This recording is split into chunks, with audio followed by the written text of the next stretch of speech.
Morning, church.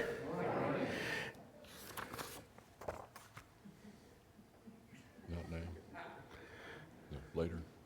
Well, we're going to do the elder selection. Okay, that's fine. Later, John. So, once again, good morning. Thank you for being here today. This is not the sermon, so don't get this confused, okay? That will be coming in a few minutes. But to everyone here, especially to our guests, thank you for being here. And what we are doing is we are preparing here at the Destin Church to we have 3 elders, and we're looking at adding some elders to that. And so our process here is to give a little bit of an education on eldership. And that is what I'm going to do this morning for just a few minutes. And then after this, in our class today, Lynn Henley will be leading a class on characteristics, responsibilities of elders, descriptions of elders, and all like that. And so you'll get more back there than what I'm going to give you this morning.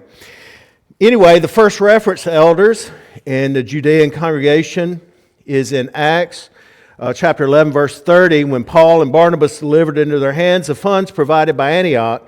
When these elders were selected, is not actually recorded, but a little more than a dozen years had passed since Pentecost.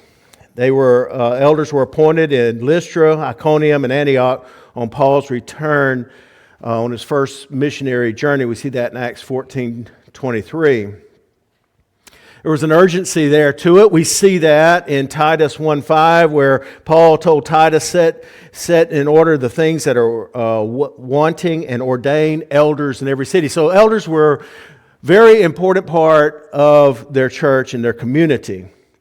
And so typically, discussion of the qualifications of elders, we are expected to go directly to the list that we have in Titus chapter 1 and 1 Timothy chapter 3.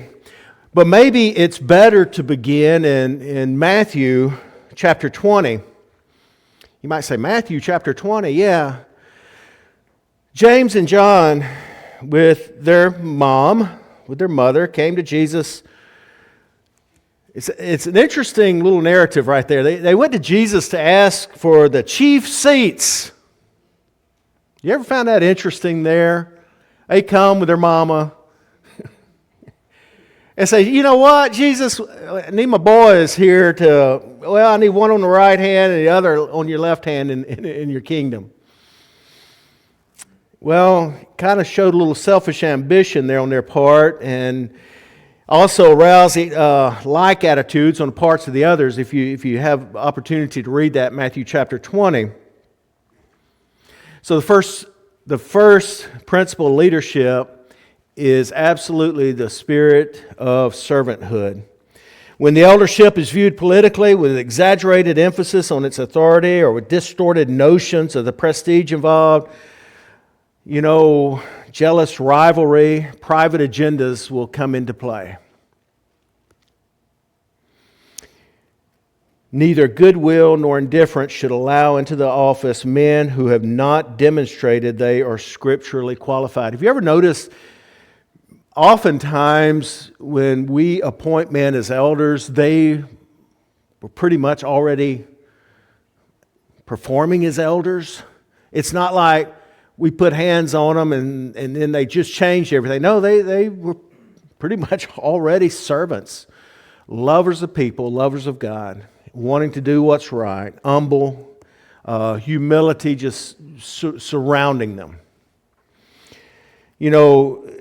One may be a respected Christian businessman, and they might have definite leadership skills, and they know how to get things done, but if they don't meet the biblical requirements as we find in the Bible, then that person is definitely not qualified to be an elder. The list in 1 Timothy and Titus, well, they're kind of only different in their wording, but not in their substance. Developing these listed character traits should be the purpose of every Christian man and woman. We oftentimes look at those and say, well, these are what our elders should be. We go down. No, listen to your preacher. We should all be like that. We should all aspire to that. In fact, on every single point, it'd be easy to list texts which call for those qualities in us. The text in 1 Timothy 3 and Titus 1 should be compared with each, serving as a commentary on the other. The qualifications listed can be summarized as all the essentials of Christian character in a man who's spiritually mature and who's demonstrated his leadership ability in his own family. Spiritually mature. The church is not the private domain of elders or anyone else. It is God's church. It is God's money, it's God's goals, it's God's instructions, and for God's glory. Qualified men should desire the office of a bishop, but the desire must be for the good that can be done, not self-promotion. It is not correct to justify an elder's ignorance of the Scriptures with the excuse, well, he just teaches by his example. They should be studious men, lovers of God's Word.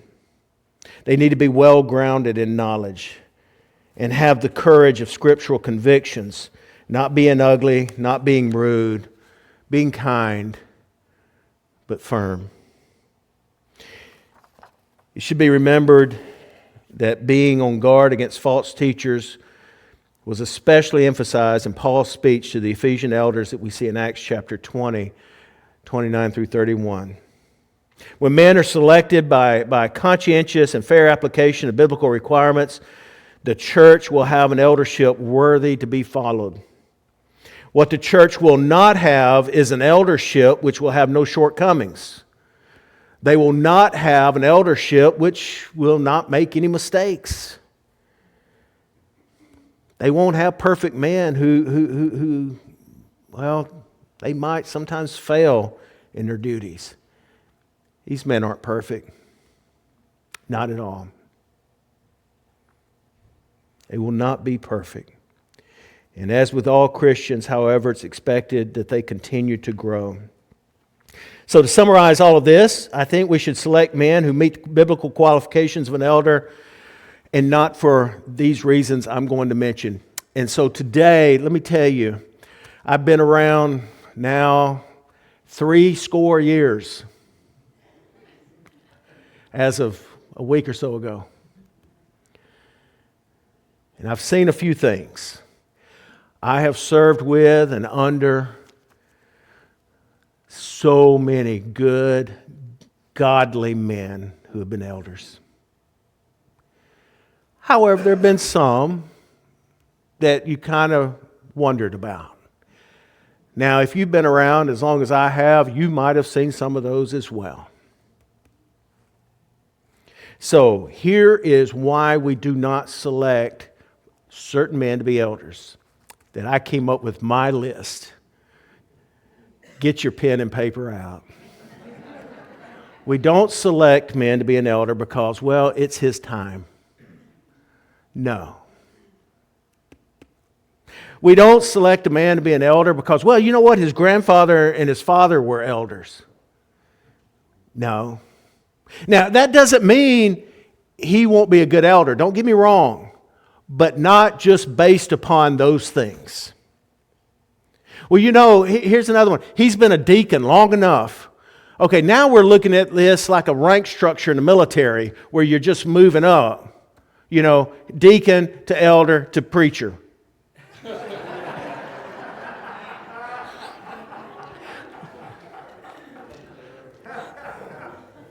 I was just seeing if y'all are listening. I'm the former preacher of the Destin Church of Christ. It is not a rank structure. There are different duties, there's different responsibilities. And we sometimes, I don't know if you do this intentionally or whatever, but we almost put this rank structure on things. And it's not like that. Yesterday I was looking online at a church's website, and they had first their preacher, and he had a big picture of the preacher on that website with him and his wife. And then it showed the elders, and they were told about them. There were smaller pictures of the elders. And then we got to the deacons. There were no pictures at all. So just because a person's been a deacon long enough doesn't mean they need to be an elder. Next one is, well, he's a successful businessman. Or he owns his own business. Are those things in the Bible? Second Opinions 3, right?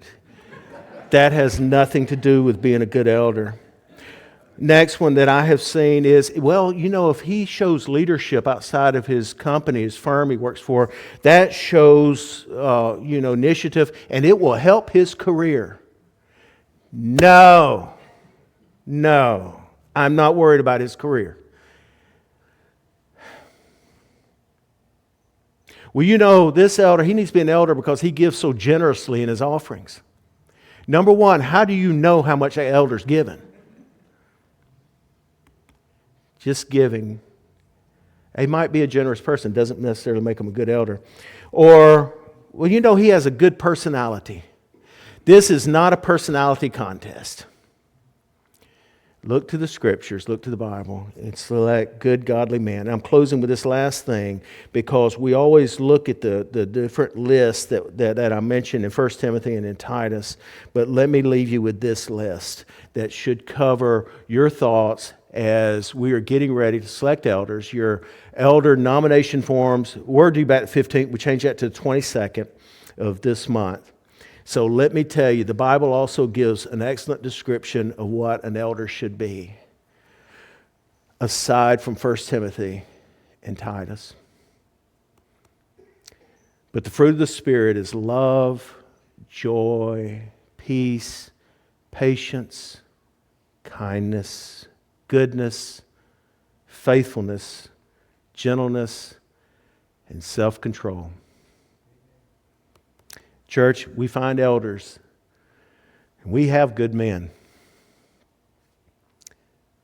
that exhibit those qualities. We will have the best eldership I've ever been around. So God bless you on this, and God's blessings on us as we get ready to select men to add to our eldership here at the Destin Church. David.